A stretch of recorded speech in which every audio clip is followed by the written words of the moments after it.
কথা কবি ভাঙে নীরবতা।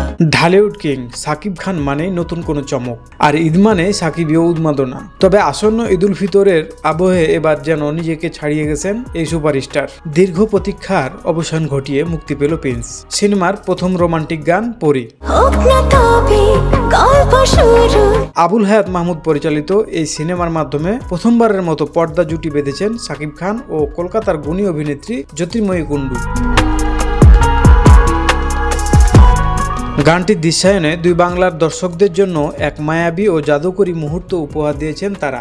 ইমরান ও কোনালের দরদি কণ্ঠ আর রবিউল ইসলাম জীবনের কাব্যিক ছোঁয়ায় পরি গানটি এখন সামাজিক মাধ্যমে রীতিমতো ভাইরাল। গ্যাংস্টার লুকে অ্যাকশনের ঝড়ের পর সাকিবের এই রোমান্টিক অবতার সিনেমা হল মালিক থেকে শুরু করে সাধারণ দর্শক পর্যন্ত সবার মাঝেই তৈরি করেছে এক অন্যরকম উন্মাদনা।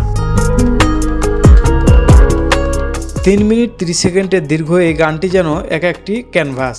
গানে সাকিব খানকে দেখা গেছে লম্বা চুল, কানের দুল আর মাল্টি কালার এমব্রয়ডারি জ্যাকেটে, একদম ভিন্ন এক লুকে। অন্যদিকে জ্যোতির্ময়ী কুণ্ডু নীল ও লাল শাড়িতে মোহময়ী রূপ ধারণ করেছেন। মরুভূমির তপ্ত বালুর বুকে সাকিব জ্যোতির্ময়ী আবেদনময়ী রোমান্স দর্শকদের নজর কেড়েছে।